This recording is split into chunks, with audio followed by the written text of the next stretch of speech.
Colossenses capítulo 1, versículo 13 e 14.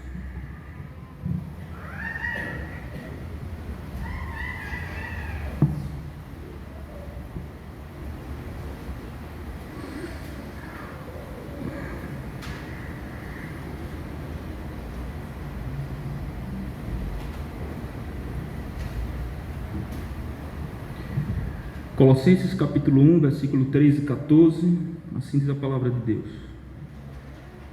Ele nos libertou do império das trevas e nos transportou para o reino do Filho do seu amor, no qual temos a redenção, a remissão dos pecados. Ele nos libertou do império das trevas e nos transportou para o reino do Filho do seu amor, no qual temos a redenção, a remissão dos pecados. Vamos lá. Amém. Irmãos, estamos praticamente em uma série de estudos em que os nossos olhos estão postos na cruz, não é? Já vários domingos, vários estudos que a gente tem se debruçado sobre esse assunto da cruz de Cristo. E temos falado tanto do que foi o sacrifício de Cristo, como também dos seus efeitos, das suas implicações para a nossa vida. Temos visto que somos reconciliados, né? Cristo é a nossa reconciliação, Cristo é a nossa redenção, Cristo foi o sacrifício. E hoje nós iremos continuar um pouco mais com os olhos fitos na cruz, agora olhando de uma outra ótica, mas compreendendo a condição do homem, um dos aspectos da condição do homem fora de Cristo e a nossa condição antes de Cristo nos resgatar, e o que foi feito para que isso fosse mudado, né? Praticamente, o título do nosso estudo é Cristo, nossa libertação. E nós vamos ver aqui do que Ele nos libertou. E a ênfase aqui vai ser dado em relação ao poder das trevas, a Satanás, o governo de Satanás nesse mundo caído.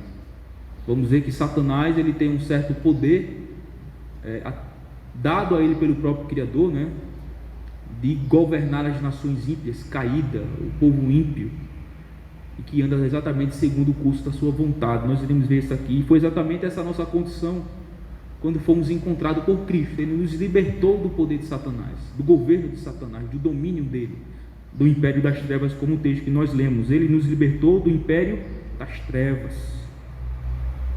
E no final nós iremos ver a libertação, né? Cristo nos redimindo e nos libertando deste poder.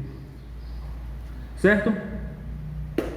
Domingo passado falamos sobre Cristo, nossa redenção. Hoje nós iremos falar de Cristo, nossa libertação, que está intrinsecamente ligado ao mesmo assunto. Vamos lá. Irmãos, a Escritura ensina não apenas que o homem caído vive sob a pena da lei. O homem caído vive não apenas sobre a pena da lei, a espada da lei, né? Mas também que ele é escravo do governo de Satanás. O homem caído, o homem ímpio, o homem perverso, o homem que ainda não está em Cristo, o homem natural, seu estado natural. Cristo resgatou o seu povo dessa realidade aterrorizante, morrendo em seu lugar, pagando assim a penalidade que mereciam e desarmando Satanás do seu poder. Agora, irmãos, nós precisamos entender algo muito importante, e é que, embora Cristo tenha resgatado o seu povo do poder de Satanás, o resgate não foi pago a Satanás, mas a Deus. Agora, por que entender isso é importante? Porque isso era uma doutrina, um ensino amplamente ensinado, sobretudo no Império, no período medieval, na igreja medieval. O entendimento que se tinha era que o preço que Cristo pagou foi pago a Satanás. Veja que absurdo. Veja que absurdo. Então é importante a gente entender isso, ficar isso claro na nossa mente, à guisa de introdução desse estudo, para que nós não nos enganemos. O preço pago pelo nosso resgate por Cristo, foi pago a Deus, o Pai, porque o nosso crime foi contra Deus e não contra Satanás. Nosso pecado é contra Deus. Nós devemos a lei de Deus, pecamos contra Deus, quebrando a sua lei. Ele é o legislador, né? Se nós levamos uma multa em um sinal, o nosso crime é contra quem? A nossa transgressão, vamos dizer assim, né? Civil, Código de Trânsito brasileiro, é contra o Estado, que é a autoridade legal sobre essas coisas. Quando nós levamos uma multa, nós não pecamos contra um traficante, contra um criminoso, nós pecamos contra a autoridade legal, que é o Estado. Então, semelhantemente, o nosso pecado não é contra Satanás, nosso pecado é contra Deus e sua lei. Portanto, o preço que foi pago por Cristo para nos remir foi a Deus, o legislador, e não a Satanás, que é um condenado, um ímpio também, e um culpado como qualquer ser humano. Então isso era muito difundido na Idade Média, e é preciso a gente entender, porque muitas pessoas talvez entendem ainda dessa forma, né? Mas não, o preço do resgate do povo de Deus foi pago a Deus, pelo Filho, Jesus Cristo. Ao longo da história cristã, alguns acreditavam erroneamente que Cristo pagou o resgate a Satanás, e assim libertou o povo da escravidão. Isso claramente, irmãos, contradiz a Escritura, diminui a glória da obra da redenção de Cristo e dá a Satanás uma posição extremamente contrária ao ensino da Bíblia. As Escrituras nos ensinam que Cristo se ofereceu como sacrifício a Deus em pagamento pelos pecados do seu povo. Sua morte satisfez a justiça de Deus e cancelou nossa dívida pelo pecado, desarmando Satanás do seu poder de acusar. Satanás é o grande promotor. Ele está lá assim. Não, eles pecaram também, eles merecem morrer, né? Então veja como ele é astuto, né? Eles se valem da legalidade, da lei, a lei exige a morte do pecador, e ele está lá assim, ó, olha, Deus, esse merece, viu? Tem que morrer, tem que ser condenado, pecou. Então, a morte de Cristo satisfez a justiça de Deus, cancelou nossa dívida pelo pecado e também desarmou Satanás do seu poder de acusar o seu povo, para os quais Cristo morreu, né? Redimiu eficazmente. Satanás não tem mais o poder de acusá-lo, tirou esse poder. Então aqui, primeiro ponto, vamos ver aqui a autoridade de Satanás e a escravidão do homem. Vamos ver onde vai esse limite da autoridade de Satanás e a escravidão do homem a ele, né? Do homem natural. Irmãos, precisamos entender que, embora Deus governe sobre toda a criação com autoridade absoluta, uma porção de domínio limitado foi concedido a Satanás, e através dele ele governa esse mundo caído e os seus habitantes. Vamos ver alguns textos aqui. Lucas 4, versículos 5 e 6. Irmãos, eu vou ler nos textos porque tem muito conteúdo aqui. Eu acho que ficou muito extenso o estudo, e a gente precisa correr para a gente não ficar pelo meio do caminho e ficar muito tarde também. Então eu vou dizendo aqui os textos, irmãos, se quiserem lerem depois ou acompanhar. Lucas capítulo 4, versículo 5 e 6, assim: e elevando, mostrou-lhe no momento todos os reinos do mundo. Aqui é aquela passagem que Jesus está sendo tentado por ele. Disse-lhe o diabo: dar-te-ei toda esta autoridade e a glória desses reinos, porque ela me foi entregue, e a dou a quem quiser. Veja, Satanás dizendo que todos os reinos foi dado a ele o domínio, o governo, o mundo ímpio. Ele fala assim: se você me adorar, eu darei toda essa glória a você, porque ela me foi entregue e eu dou a quem quiser. Veja que coisa. Na queda, o mundo e seus habitantes ficaram sob o domínio de Satanás. No entanto, devemos ter em mente que esse domínio está sujeito à vontade de Deus. Aí aquela velha frase de Lutero, né? Que Satanás, ele é um cachorrinho na coleira de Deus, né? Por mais que ele tenha alguma autoridade ou poder dado a ele pelo próprio Criador, por ser um anjo, né? Um anjo poderoso, tudo mais, esse poder é limitado. Ele está na coleira do Senhor, na coleira de Deus, apenas para cumprir os seus desígnios, cumprir os seus propósitos na criação. A declaração de Satanás em Lucas 4,6 não foi à toa. Há um sentido real em que este mundo caído está sob o seu domínio. Por exemplo, 1 de João 5,19, veja o que diz: sabemos que somos de Deus e que o mundo inteiro jaz no maligno. Tem um sentido quando ele disse aquilo em Lucas 4, quando estava tentando Jesus. Sentido real, verdadeiro, em que o mundo caído está sob o domínio dele. Como diz 1 João 5,19, somos de Deus, irmão, nós somos de Deus, mas sabemos que o mundo inteiro jaz no maligno. A palavra inteiro aí refere-se não apenas à humanidade coletivamente, mas também a todo indivíduo fora de Cristo. Todo indivíduo fora de Cristo. A palavra jaz, que aparece no texto, vem de uma palavra grega que significa repousar ou pender. Ou seja, a humanidade em geral não está lutando para libertar-se do governo de Satanás, mas vive em conformidade com ele. Quando é um cemitério, normalmente tem aqueles letreiros: aqui jaz fulano de tal. O que é que está dizendo? Aqui repousa, aqui descansa fulano de tal. Então, quando diz lá no texto de 1 João 5,19 que o mundo inteiro jaz no maligno, o mundo fora de Cristo, ele está como? Repousando debaixo do governo de Satanás. Ele está como que descansando debaixo do poder de Satanás. Ele não tem luta, não tem batalha, eles estão passivos, estão sendo governados por ele. Veja que coisa, veja que coisa.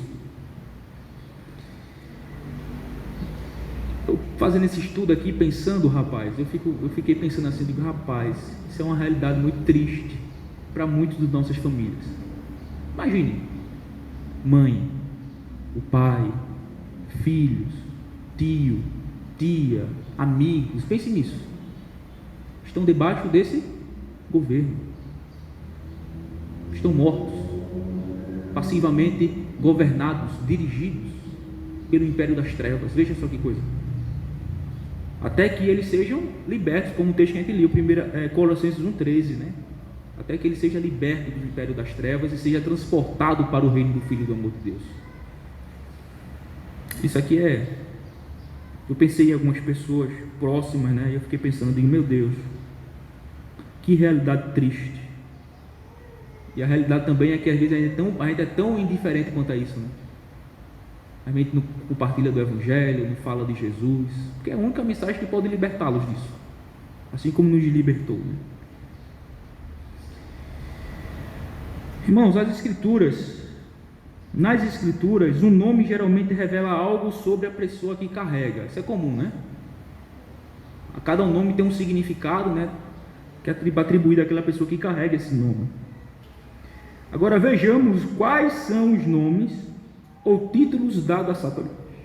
Quais são os nomes ou títulos dados a Satanás? Vamos ver alguns títulos. Em João 12, versículo 31, diz assim: chegou o momento de ser julgado este mundo, e agora o seu príncipe será expulso. João 14:30, já não falarei muito convosco, porque aí vem o príncipe deste mundo, e ele nada tem em mim. João 16:11, no juízo, porque o príncipe deste mundo já está julgado. Príncipe deste mundo, Satanás é chamado. Príncipe deste mundo. A palavra príncipe aí vem de uma palavra que também pode ser traduzida como comandante ou chefe. Veja que coisa. Satanás, o comandante, o chefe do mundo ímpio, do mundo caído. Príncipe deste mundo. E esse mundo se refere àquela grande massa da humanidade que vive alienada de Deus e rebelde à sua vontade. O mundo ímpio, Então veja um dos nomes que é dado a Satanás nas Escrituras: o príncipe deste mundo, o governante, o líder, o chefe deste mundo caído. Outro nome que é dado a ele, o título, 2 Coríntios 4:4, nos quais o Deus deste século. Cegou o entendimento dos incrédulos, para que não lhe resplandeça a luz do Evangelho da glória de Cristo, qual é a imagem de Deus. Aquele é chamado Deus do século, Deus desse século. Evidentemente que o texto lá está com D minúsculo, né? O texto chama Satanás de o Deus desse século. Existe apenas o único Deus verdadeiro, conforme a gente sabe na Escritura. 1 Coríntios 8, 4 a 6 vai dizer muito claro. Mas este mundo caído segue Satanás como se ele fosse seu Deus. Embora Satanás não possua os atributos de Deus, ele se exibe como Deus e deseja ser adorado como Deus. Em outras palavras, podemos afirmar que todos aqueles que não estão em Cristo é um adorador de Satanás, do Deus desse século. Veja que coisa. Isso é muito sério, rapaz.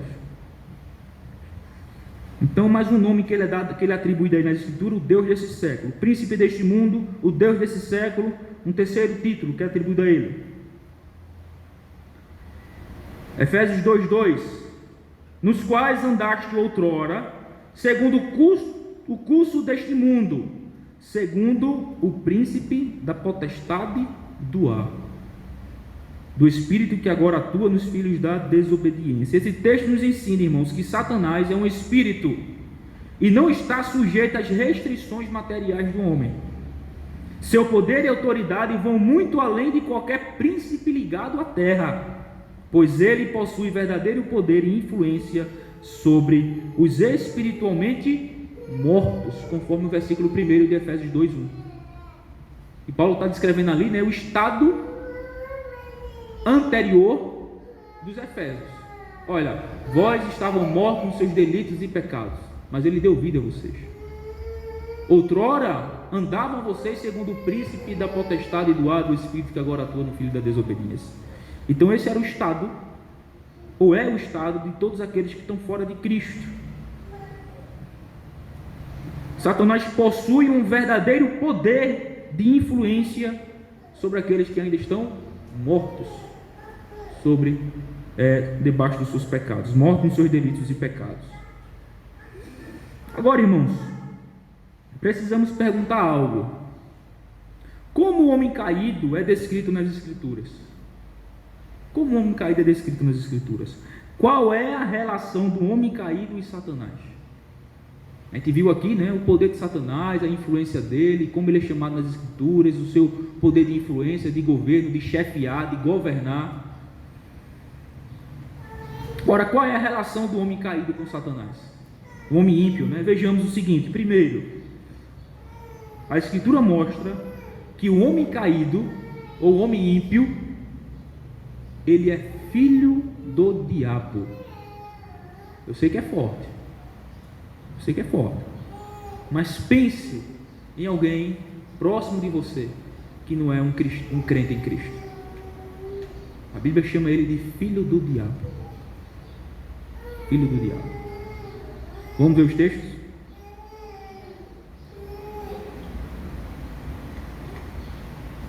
Primeira de João, capítulo 3, versículo 8, depois o versículo 10. Diz assim: aquele que pratica o pecado procede do diabo, porque o diabo vive pecando desde o princípio. Para isto se manifestou o Filho de Deus, para destruir as obras do diabo. Versículo 10: nisto são manifestos os filhos de Deus e os filhos do diabo. Todo aquele que não pratica a justiça não procede de Deus, nem aquele que não ama a seu irmão. Então veja claramente as Escrituras fazendo uma diferenciação em dois grupos praticamente: filhos de Deus, filhos do diabo. Em João 8,44, aquele conhecido texto de Jesus falando contra os fariseus, ele diz assim: olha, vós sois do diabo, que é vosso pai. Satanás dizendo aos religiosos da época, Jesus dizendo aos religiosos da época: vós sois do diabo, que é vosso pai, e quereis satisfazer os desejos. Vocês querem satisfazer os desejos do seu pai. Ele foi homicida desde o princípio e jamais se firmou na verdade, porque nele não há verdade. Quando ele profere mentira, fala do que lhe é próprio, porque é mentiroso e pai da mentira. O que é que esses textos, irmãos, nos ensina? Ensina que o homem caído é um filho do diabo, pois ele reflete o caráter e a vontade do diabo, que é seu pai. Este último verso, 8:44, Jesus declarou que os fariseus pertenciam ao seu pai, o diabo, e que queriam fazer os desejos do seu pai. Veja que coisa. Veja que coisa. A segunda coisa, a relação do homem com Satanás. Primeira coisa é que eles são chamados de filhos do diabo, aqueles que não estão em Cristo. A segunda, o homem caído vive sob a potestade de Satanás.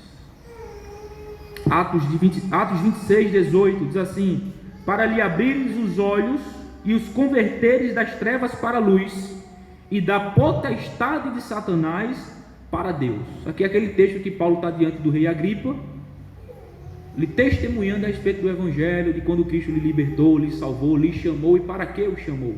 Para converter e para abrir os olhos e converter pessoas das trevas para a luz e da potestade de Satanás para Deus, a fim de que recebam eles remissão de pecados e herança entre os que são santificados pela fé em mim, disse Jesus a Paulo no dia da sua conversão.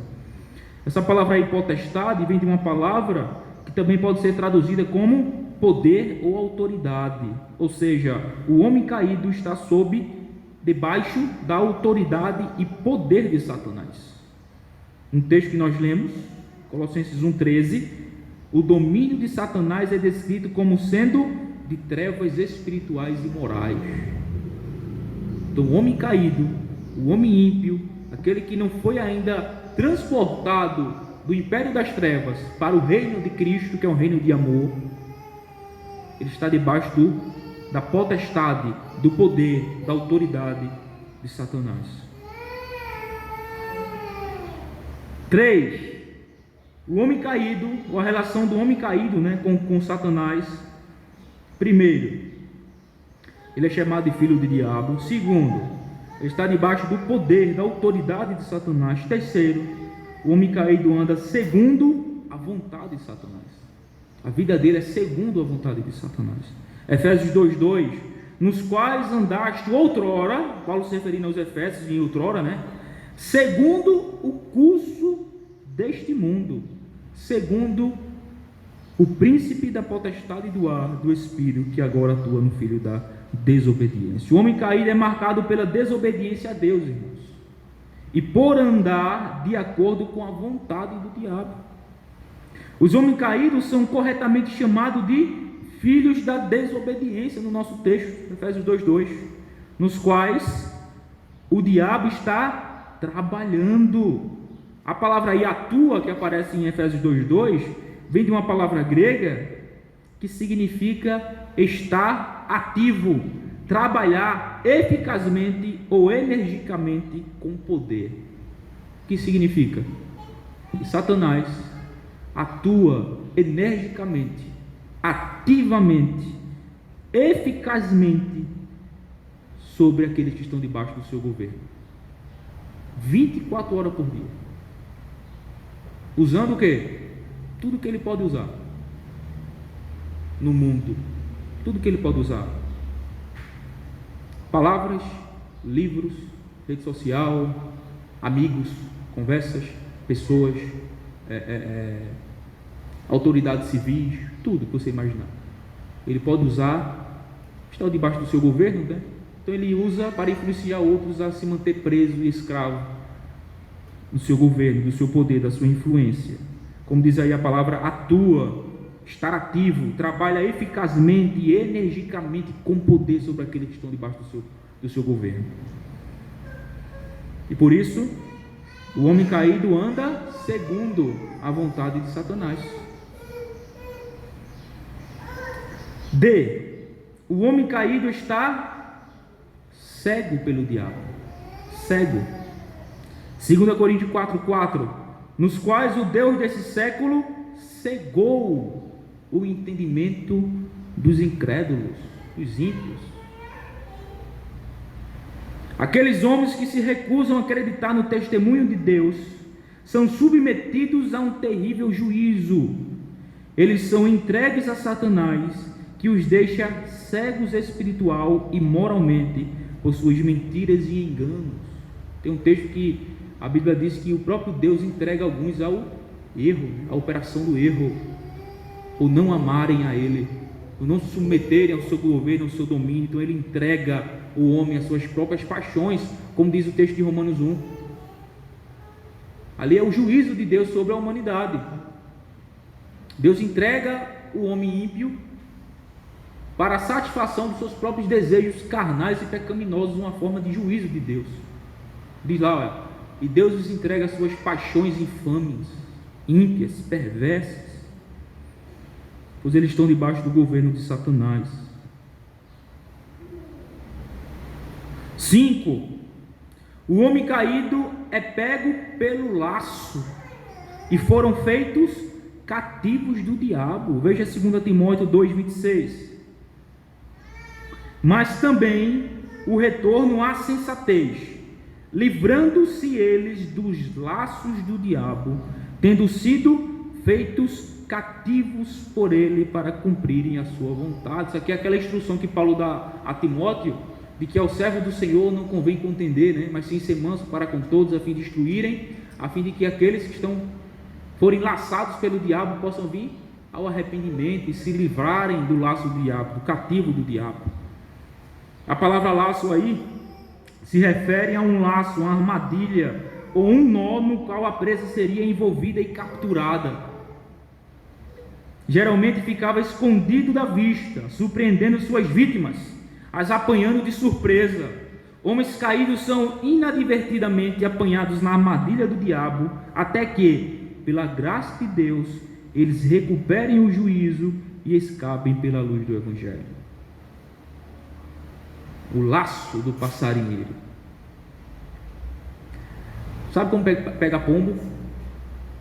De várias maneiras, evidentemente, né? Mas um dos é enrolar um bocado de um emaranhado de linha no chão assim. Pode botar um bocado de linha emaranhado, vai para lá, vem para cá, e bota milho ali no meio, milho. Esse pombo vai vir, ele vai começar a andar em cima daquele emaranhado de linha, catando os milho. Quando menos espera, o pé dele está todo enrolado assim e cai. Um laço, armadilha. É isso que Satanás faz. Ele faz o laço e enche de milho. E o homem ímpio, né, a fim de satisfazer seus desejos, cai na armadilha dele. Muitas vezes, até nós crentes caímos nas armadilhas de Satanás. Não estamos debaixo do governo dele, mas muitas vezes a gente cai em tentação, nas suas armadilhas, a fim de minar nossa comunhão com o nosso Deus. A expressão aí, feito cativos, também vem de uma palavra que significa capturar ou tomar vivo. Ao rejeitar a autoridade benevolente de Deus, o homem caído fica sob a autoridade escravizadora de Satanás. Satanás oferece ao homem caído a liberdade da lei moral de Deus. Isso aqui é interessante. Satanás oferece ao homem caído a liberdade da lei moral de Deus, mas essa liberdade sempre leva à escravidão do pecado. Qual é a proposta de Satanás? Rapaz, a liberdade está em você fazer o que você quiser, não é viver regrado. Então ele oferece ao homem caído a liberdade, supostamente, da lei moral de Deus. Não submeta a essas regras não, rapaz, curta a sua vida, né? Não adulterarás, isso é coisa do passado. Não furtarás, deixe de ser besta, seja esperto. Não mentirás, tu vai falar a verdade para se complicar, e fala mentira, rapaz, dá uma enganada aí, não é? Por que submeter as autoridades, ao pai e à mãe? Por que submeter as autoridades civis, rapaz? Que conversa é essa, rapaz? Tu é livre. Então ele vai, sugestionando, e muitas vezes as pessoas caem. Então ele oferece essa liberdade da lei moral de Deus, a fim de escravizar o homem no pecado. Por quê? Se a pessoa não se submete à lei de Deus, ela vai pecar, né? Pecado é isso, a transgressão da lei de Deus, sob o pretexto de gozar uma mentirosa liberdade, de achar de que fazer o que quer é ser livre, mas na verdade não é. Isso é ser escravo das suas próprias paixões, A verdadeira liberdade está em governo benevolente de Deus.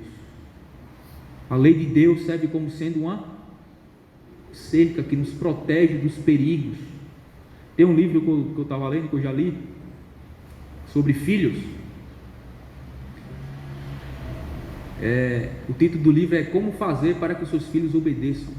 Muito bom livro para os pais aqui.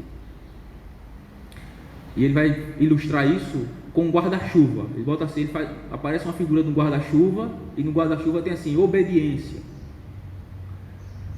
Fora do guarda-chuva tem uma nuvem caindo raios, e diz assim, desobediência.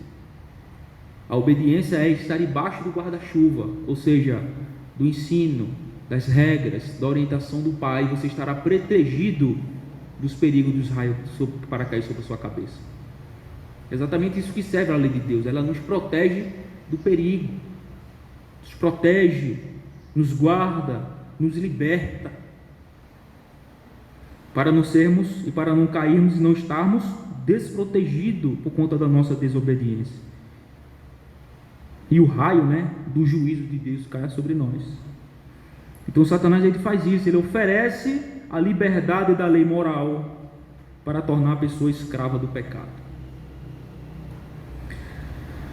Estamos em qual? 5, 6 agora, 6. A relação do homem com Satanás, o homem caído. 6. O homem caído segue a Satanás. 1 Timóteo 5,15. Pois com efeito, já algumas se desviaram seguindo a Satanás. Está falando aqui das viúvas, Algumas viúvas que se intrometem, começam a se envolver com as questões dessa vida depois que o marido morre, e se torna leviana. Aí Paulo vai dizer a Timóteo, olha, algumas já se desviaram e estão seguindo Satanás. Vive de casa em casa, vive falando da vida dos outros, dada ao vinho, vive uma vida leviana, descomprometida com Deus. Então já se desviaram seguindo Satanás. A palavra aí desviar vem de uma palavra que significa literalmente tornar ou girar.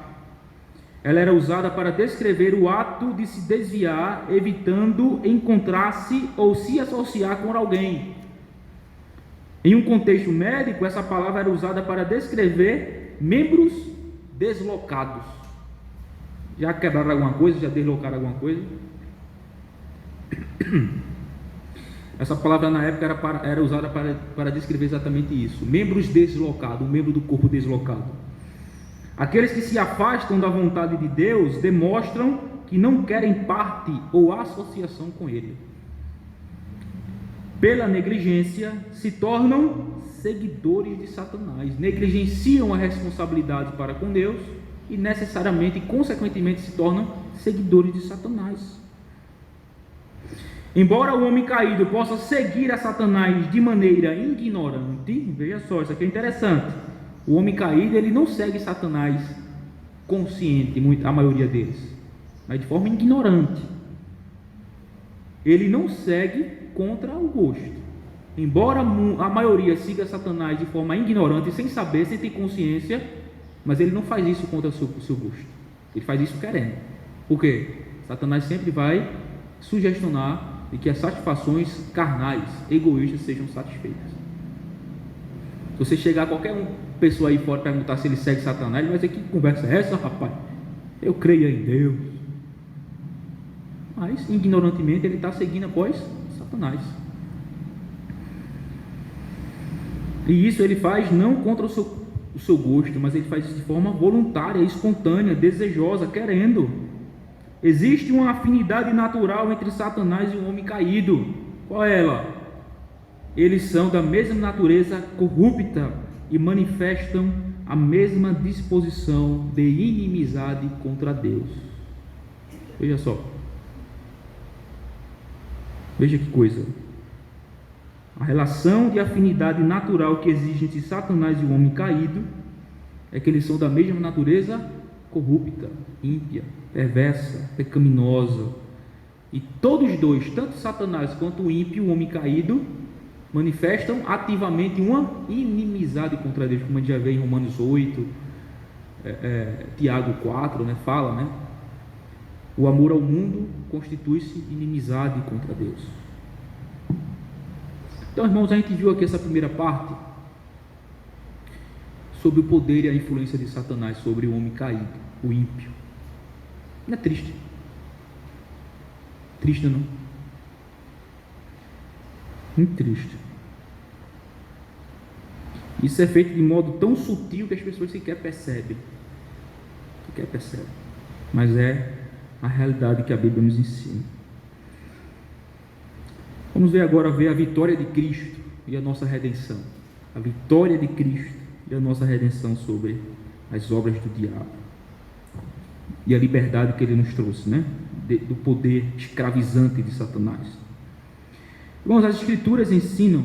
Primeiro, alguém tem alguma pergunta? Para a gente passar aí, fazer essa transição agora, né? Não tem alguma pergunta para fazer? Não, só uma observação aí, que essa palavra que você falou, sutil, né? De forma sutil. Porque a gente tem a tendência de achar que é só aquele pecado bem extravagante, né? Exato. Mas até você deixar de amar o seu irmão, você está seguindo Satanás. Pois é. Exatamente. Irmão, quer falar mais alguma coisa? Quer perguntar alguma coisa? Rosa, Felipe, Carlinho, Valdir, José, uma socorro. Eu achei interessante que quando Satanás fizeram dele, atrás de mim, quer dizer, Jesus tem uma autoridade muito mais superior. Sim. E cada vez que o Espírito da Palavra tenta convencer alguém que aquilo é normal, é porque ele sabe que está chegando a hora dele se inferno e quer levar as pessoas. Exatamente. Esse é todo o esforço dele, todo o empenho, né? É afastar o povo, o homem de Deus, de qualquer maneira, assim como ele está. Aham. Sim.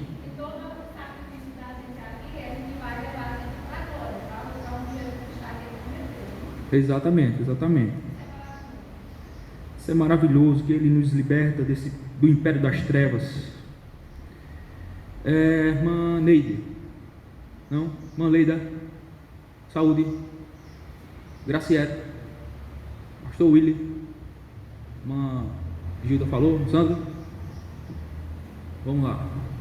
Os jogos, Aninha, os jogos aí, o Ismael, o Wayne, Cauane, quiser falar, Wesley. Ok, vamos lá. A vitória de Cristo e nossa redenção. Irmãos, as Escrituras ensinam que a penalidade do pecado é a morte. O salário do pecado é a morte. E que a Satanás foi concedido o poder de infligir essa penalidade aos homens. Conforme Hebreus 2, 14 e 15. Vai dizer lá que ele tinha o império da morte, né? Aquele que possuía o poder da morte. Ele tem o poder de infligir a penalidade aos homens.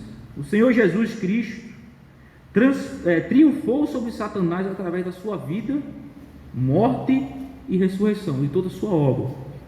Ao morrer no lugar do seu povo, ele pagou suas dívidas e removeu Satanás do seu poder. Destronou Satanás. Glória a Deus.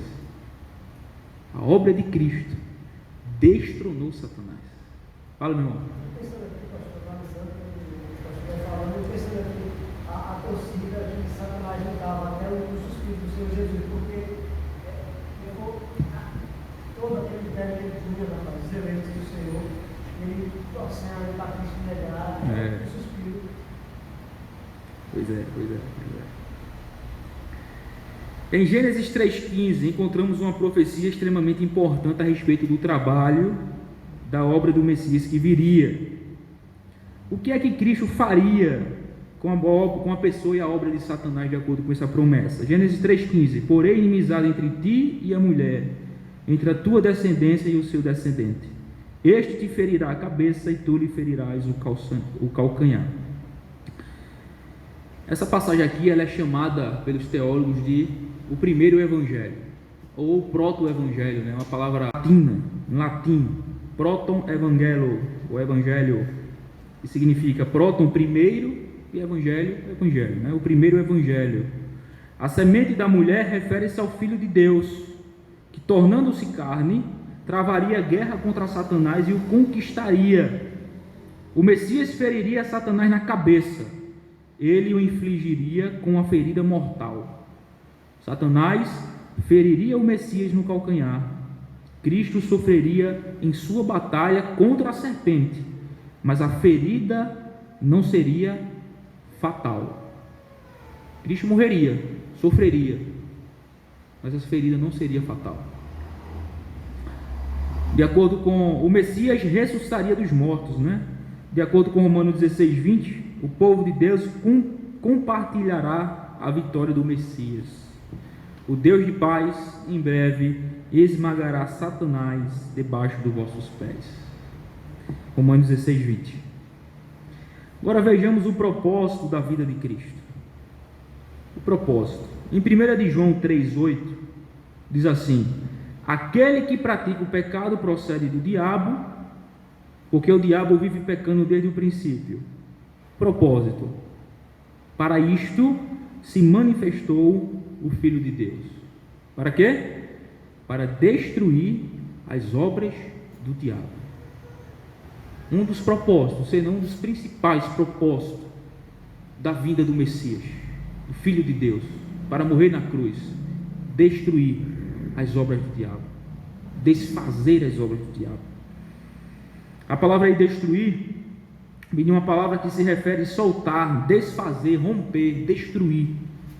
A vinda de Cristo destruiu as obras do diabo, especialmente no que diz respeito à escravidão do seu povo.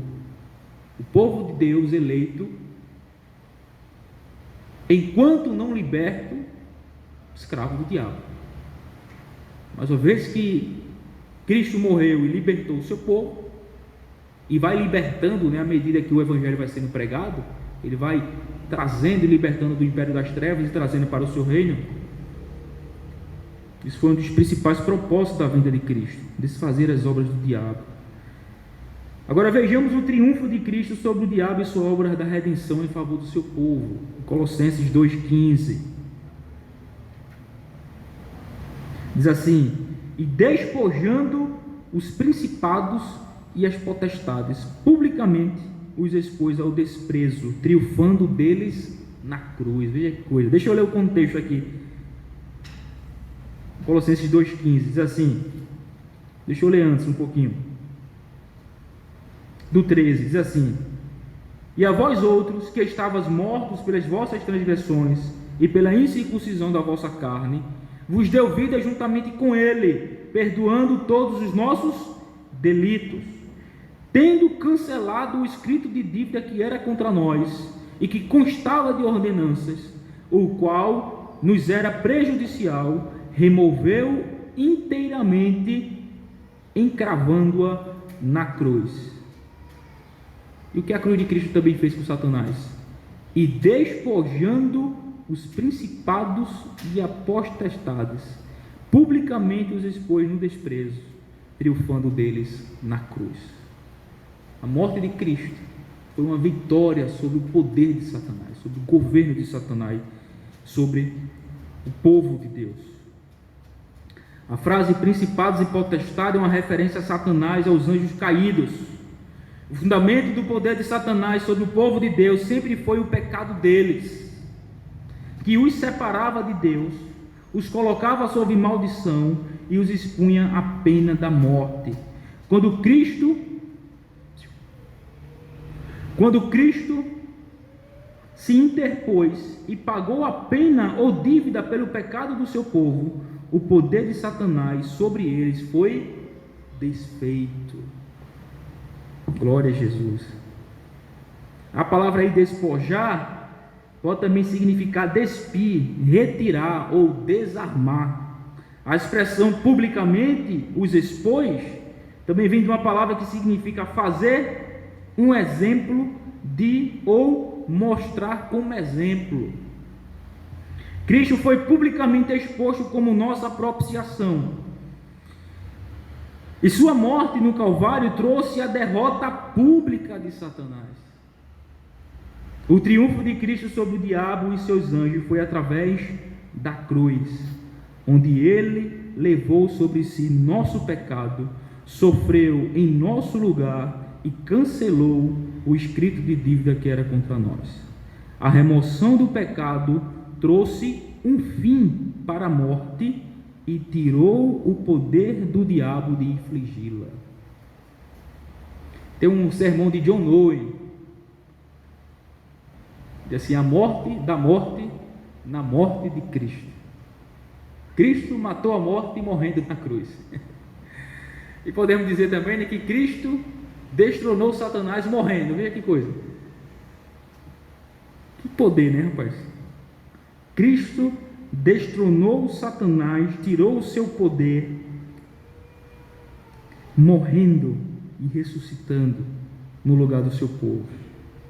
E assim ele destrona, como diz o texto de Colossenses 2,15, e despojando os principados e potestades. A palavra aí despojar, provavelmente Paulo tem em mente aqui o contexto de guerra. De guerra. No Antigo Testamento a gente vê muito isso, né?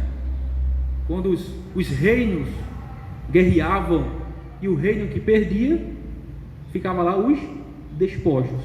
E aí depois vinha aquele reino vencedor e despojava o seu inimigo. Isso é, tirava suas armas, suas riquezas, o ouro, a prata, escudo, capa, tudo que era de valor, tudo que era bom, né? Tudo que tinha uma relevância. Aquele inimigo, aquele exército perdido, ele era despojado, saqueado. Foi o que Jesus fez com Satanás. Ele tirou o seu poder, ele despojou Satanás do seu poder sobre o seu povo, naquela cruz, morrendo na cruz e ressuscitando. Para finalizar, vamos ver aqui o texto de Hebreus 12, 14 e 15. Diz assim: visto, pois, que os filhos têm participação comum de carne e sangue, destes também ele igualmente participou, para que por sua morte destruísse aquele que tem o poder da morte, a saber, o diabo. 15. E livrasse todos que, pelo pavor da morte, estavam sujeitos à escravidão por toda a vida. Vou ler esse texto aqui de novo. Veja só que coisa maravilhosa. Está falando de Cristo. Visto, pois, que os filhos têm participação comum da carne e sangue, destes também ele igualmente participou, para que, por sua morte, destruísse aquele que tem o poder da morte, a saber, o diabo, e livrasse todos que, pelo pavor da morte, estavam sujeitos à escravidão por toda a vida. Cristo morreu e destronou aquele que tinha o poder da morte, o diabo. A palavra participar, que aparece aí logo no começo do versículo 14, visto, pois, que os filhos têm participação, o verbo participar tem como significado compartilhar, ter participação ou comungar. Todos os homens compartilham uma comunhão comum na carne e sangue, e uma comunhão comum nas aflições da queda. E Cristo, ele toma essa roupagem, né? Ele encarna, ele toma a forma de um homem. O eterno Filho de Deus uniu-se à nossa comunhão de carne e sangue e bebeu do nosso cálice de miséria. Fala da humilhação de Cristo. O eterno Filho de Deus encarnou. E uma vez encarnado como homem, ele sofre todos os intempérios trazidos pelo pecado, as consequências do pecado sobre si. O diabo tinha poder sobre a morte no sentido de poder acusar justamente a humanidade do pecado e exigir a justa penalidade da morte. Cristo pagou essa pena e silenciou todas as acusações. Valdir, ele precisa morrer. Ele tem que ser morto. Ele quebrou a tua lei, Criador, né, com Deus. Ele quebrou a tua lei, ele merece a morte. Ele ficava acusando. E Cristo vem e fala assim, para ele: cala a boca, calado, pare de latir, pare de acusar os meus eleitos, porque eu já morri por ele, já paguei a dívida, ele não deve mais nada. E Satanás não tem poder nenhum mais de acusar o povo de Deus. Isso é maravilhoso, né, irmãos? Isso é maravilhoso demais. Isso aqui a gente pode aprender o seguinte: um crente peca, peca. Mas quando você pecar, você deve se arrepender, evidentemente. Mas não deixe que Satanás, a partir da sua consciência, né, lhe acuse. Ele sempre vai lhe sugestionar para fugir de Deus, para correr do Criador, dizendo assim: não tem mais esperança para você. Você diz assim: não, olha a cruz, o meu Senhor já pagou por todos os meus pecados. E tu, Satanás, cale-se, porque tu não tem mais poder de acusar-me. Toda a minha dívida já foi paga. Isso é maravilhoso, né? Isso é maravilhoso. Um advogado fiel, poderoso eu tenho diante do trono da majestade, me representando e intercedendo por mim. Cristo Jesus, o Cordeiro de Deus que tirou todo o meu pecado. Amém. Amém. Irmão, tem alguma coisa a falar? Oi? Rapaz, não entra por isso não. Isso é uma discussão que vara a noite. Tem duas vertentes, né? Um entende que ele está solto, outro entende que ele está preso. Preso no sentido de limitado, né? No sentido de limitado, como diz lá o texto de Mateus 12, eu acho, se não falha a memória, que o valente ele foi desarmado. Chegou outro, entrou na casa dele e desarmou, saqueou ele todinho. Ali é uma figura de Cristo, né? Vindo e destronando Satanás.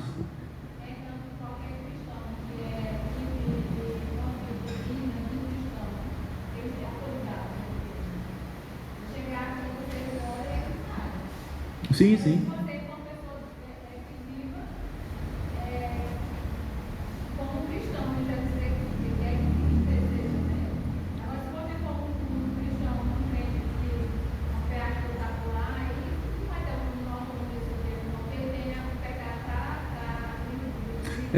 Aí a gente apela para Cristo, né? A gente apela para Cristo. Aí essa é uma discussão que vai longe, Carlinhos. Uns entendem que ele está solto, outros entendem que ele está preso, no sentido de que ele foi limitado por Deus, né? Uma vez que Cristo o derrotou, entrou em sua casa e saqueou, botou para fora, tirou a sua autoridade, o seu poder, e ele está limitado. Não tem mais o poder de impedir o avanço do reino, né? A gente entende que Cristo ele já está no reino, já se sentou-se no reino, e esse reino significa que o reino vai avançar por todas as nações. Todo o poder e autoridade é me dado no céu e na terra, disse Jesus. Isso significa que ele não mais enganaria as nações, o evangelho seria pregado e o reino de Deus seria avançado, estabelecido entre todas as nações. José.